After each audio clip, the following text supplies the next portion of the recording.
Everyone, welcome back to our channel Grovers here. सबसे पहली बात, कैसे हो आप सब? I hope you all are doing well. तो गाइज, बहुत दिनों से ऐसा हो रहा था कि जो भी मैं व्लॉग्स डाल रही हूँ, जब से मैं रेजिडेंसी में आई हूँ मैंने काफ़ी व्लॉग्स डाले हैं, 4-5 डाल दिए तब से। तो आप लोगों के कमेंट्स में काफ़ी ऐसे सवाल थे जो मुझे लगा कि शायद मुझे एक दिन बैठ के आंसर कर देने चाहिए। तो मैं बहुत दिन से सोच रही थी कि एक सिट एंड टॉक व्लॉग बनाऊँ। कैमरे के पीछे राज ग्रोवर हैं। माइक उधर है। Okay, hi guys, good morning. मैं भी यहीं पे हूँ दीदी के पास, ध्यान रखता हूँ। व्लॉग में आप लोगों ने देख ही लिया होगा कि ये और मैं अब साथ रह रहे हैं unfortunately, but life is like this only यार। जब अपना एक छोटा भाई हो तो उसे अपने साथ टांग के घूमना ही पड़ता है, you can't help it.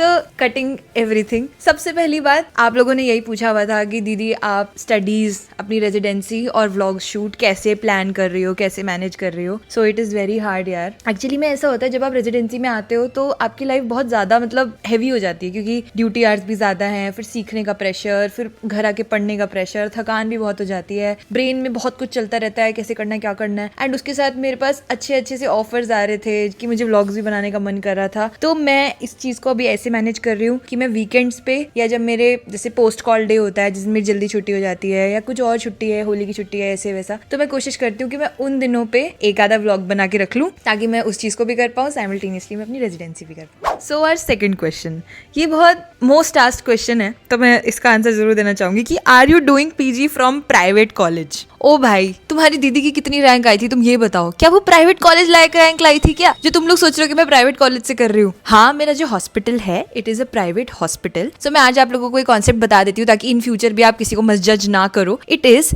That मेरा जो हॉस्पिटल है वो NBEMS के अंडर है। मतलब मैंने आपको पहले भी बताया था कि DNB DMRD जो होती हैं ये कुछ प्राइवेट हॉस्पिटल से होती हैं जो एक्चुअल में प्राइवेट नहीं है। They are just private hospitals जिन्होंने अपनी ये सीट्स नीट पीजी को दी हैं जहाँ पे आप जाके और कोर्सेज कर सकते हो। They are hospitals not colleges. जैसे कॉलेजेस जैसे MD वगैरह होती है वो तो कॉलेजेस में होती है, वो एक अलग कॉन्सेप्ट है, ये एक अलग कॉन्सेप्ट है। इसके अंदर क्या होता है कि जैसे सब लोगों को अगर नहीं मिल पा रही है सीट, को किसी को अपनी डिजायर्ड ब्रांच नहीं मिल पा रही है, so they are able to get a seat of their choice of branch in some private hospital. तो like a branch in radio, आप लोगों को ये फैसिलिटी प्राइवेट हॉस्पिटल में और बेटर मिल जाएगी कि MRI CT वगैरह की मशीन्स इनके पास और एडवांस होती हैं and the work culture is also better according to me. जैसा मुझे लगा थोड़ा बहुत अभी तक करके कि थोड़ा टॉक्सिसिटी वगैरह अलग होता है गवर्नमेंट हॉस्पिटल्स के कंपेरिजन में। प्राइवेट हॉस्पिटल में लाइफ थोड़ी सी ज्यादा बेटर होती है और एक क्वालिटी लाइफ होती है। तो my hospital, St Stephen's hospital, you might have visited, तो वो एक इसी तरीके का इंस्टीट्यूट है और वहाँ पे भी नीट की कुछ इसी तरीके की सीट्स थी, तो आई टुक वन ऑफ देम, तो मैंने वहीं से DMRD उठाई है। भाई ये तो मोस्ट आस्क्ड क्वेश्चन एवर बन चुका है, what is your skin care? तुम्हें मेरी स्किन इतनी अच्छी लगती है कि तुम मेरे से इतनी बार यही सवाल पूछ चुके हो? बाकी यार मैं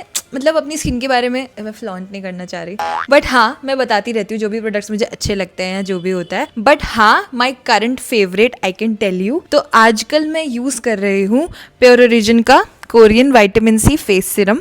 this is bright boosting serum. मतलब देखो क्वांटिटी भी इसकी कम हो चुकी है यूज़ कर करके। So this serum is very nice. आजकल मैं इसको यूज़ कर रही हूँ, मेरे को 7-8 दिन हो गए और तुम्हें मेरी स्किन पे फर्क भी दिख रहा होगा, मतलब थोड़ी सी ग्लोइंग हो रही है। You can get your skin going from this dull dehydrated skin to this glowy Korean glass like skin glow in just 7 days. This serum comes with 20 times Korean vitamin C that goes deep into your skin and fades dark spots from within. You start seeing a difference in just 3 days. The yuzu lemon essence and vitamin C goes deep into your skin, hydrates it from within and gives you a dewy, bright, boosting glow. It is fast absorbing, lightweight, non-sticky formula that ensures no heavy feeling on skin. Start seeing the difference in just 3 days. So you can buy this also. Use my coupon code GROVE2025 and get 15% off on pureorigin.in. Products are also available on Amazon, Flipkart, Purple and Meesho app.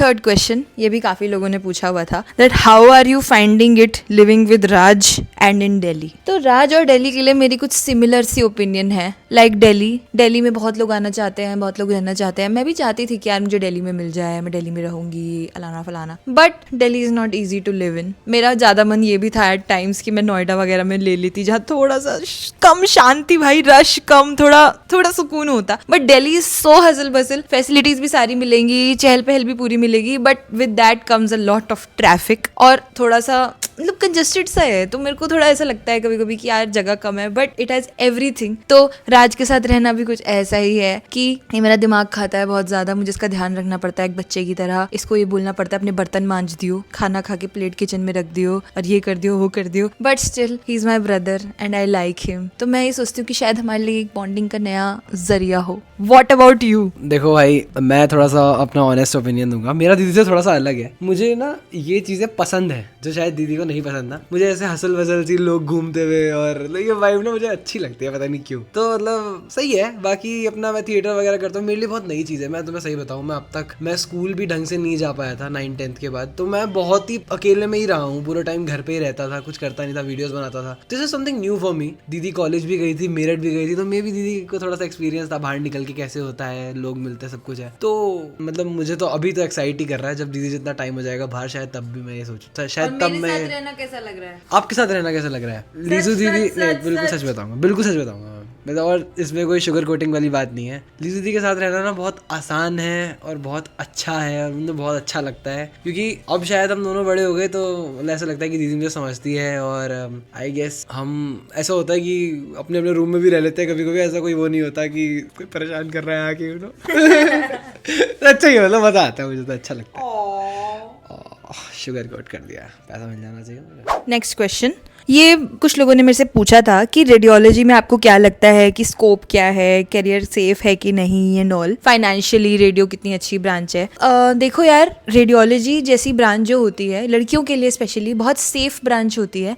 जैसा कि मैं 1-1.5 महीने से काम भी कर रही हूँ, तो मुझे ऐसा ही लगता है, बहुत साफ सुथरा सा काम है। मैं जाती हूँ, अल्ट्रासाउंड सीखती हूँ, देखती हूँ। मतलब the first thing that fascinates me about radio is that I know everything about everything. ठीक है, मतलब पूरे हॉस्पिटल में जो भी डिपार्टमेंट चल रहा है उनका सबका तुमसे काम है, वो तुमसे तुम्हारे पास अल्ट्रासाउंड करने के लिए भेजते हैं, तुम उनका डायग्नोसिस बना के देते हो। एंड मैंने पिछले 5 साल में MBBS में जितना भी कुछ पढ़ा था बॉडी से related, everything is coming in use, और मेरी हर चीज से ब्रश अप हो रही है। तो मुझे ऐसा लगता है कि जब तक मेरा ये कोर्स कंप्लीट होगा ना, तब तक मेरे अंदर एक बहुत मतलब नॉलेज आ जाएगी। तो मुझे ये चीज बहुत फैसिनेटिंग लगती है, 1। देन सेकेंडली, अगर स्कोप की बात करें तो there are 2 ways in which you can pursue radiology. अगर तुम्हारे पास थोड़ा सा है फाइनेंशियली कि तुम कर सकते हो सेटअप अपना, तो तुम अपना प्राइवेट डायग्नोस्टिक सेंटर खोलो, अपनी मशीन्स खरीदो, धीरे धीरे करके काम करो। मतलब पहले अल्ट्रासाउंड से स्टार्ट कर लो, CT से स्टार्ट कर लो, एक्सरे से स्टार्ट कर लो, फिर एक्सपैंड करते जाओ। सेकेंडली ये है कि अगर तुम नहीं करना चाहते, which is not even necessary, तो तुम प्राइवेट हॉस्पिटल्स, कहीं भी हॉस्पिटल ज्वाइन कर सकते हो और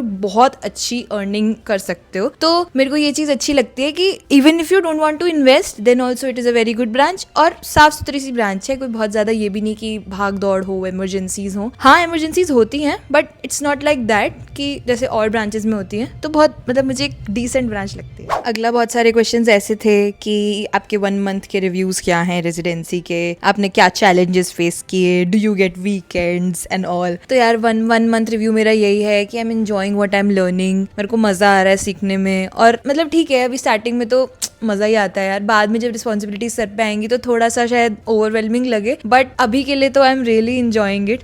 और मेरे को रोज एक नई चीज़ पता चलती है, रोज मैं कुछ नया देखती हूँ, तो मेरे को ऐसा लगता है wow, I am becoming better.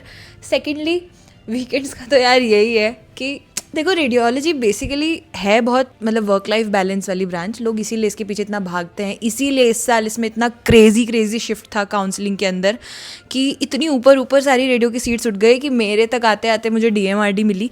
But I am planning to do secondary DNB also after this, तो it will be equivalent to all other ways that I could have gone.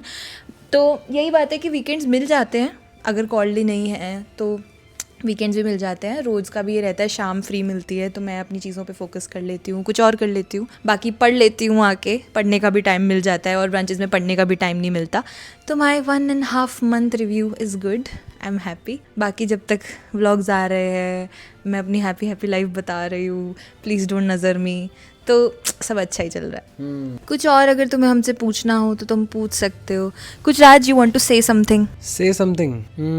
बस यार इतना ही कहूँगा कि मेरी लाइफ, हमारी लाइफ कह सकते हैं, काफ़ी बदल चुकी है पास्ट डेज में। अब मुझे कुछ हट के चीज़ें करने का मौका मिल रहा है, एंड अभी मुझे भी। थोड़ा सा, हाँ आपको भी मतलब मतलब it is a very different schedule for us कि मैं हॉस्पिटल से आती हूँ और मुझे घर आके ये मैं मिलता है, मिलता हूँ, मम्मी नहीं मिलती, पापा नहीं मम्मी नहीं मिलती, पापा नहीं मिलते, और ये मिलता है, और मुझे इससे पूछना पड़ता है आके, कहाँ है तू, कितनी देर में आएगा। हाँ, और ऐसे ऐसे खाने का भी ऐसे पूरा टाइम मम्मी पूछती रहती थी, अभी कोई पूछता ही नहीं है, खुद ही खुद खाना पड़ता है। वही मतलब काफी कुछ डिफरेंट हो रहा है लाइफ में। सुबह खुद उठता है, आंटी से काम कराता है, खाना देखता है क्या खाना है, ब्रेकफास्ट में पता नहीं फ्रूट्स, आज फ्रूट्स खुद खा के गया था, तो things are like changing, he is growing, our little मतलब अच्छा लगता है, मतलब चीजें अलग है। बाकी मम्मी भी आती जाती रहेगी, नेक्स्ट वीक मम्मी भी आएंगी, तो ऐसे ही रहेगा ऑन एंड ऑफ। तो मेरे लिए तो ये बहुत ही बड़ी ब्लेसिंग बन चुका है कि मेरे को अपनी रेजिडेंसी में अपनी फैमिली की भी प्रॉक्सिमिटी मिल रही है इतना अच्छे से। तो this was it for today, thank you guys for watching. अगर और कुछ क्वेश्चंस हैं तो डाल दो, मैं कहीं ना कहीं उन्हें आंसर करने की कोशिश करूंगी। अगर ये व्लॉग पसंद आया हो, जो कितनी एंड तक आए हो तो पसंद आ ही गया होगा, तो लाइक करो, कमेंट करो, शेयर करो और सब्सक्राइब करो बिना मत जाना। सब्सक्राइब करो मेरा मत जाना। बाय।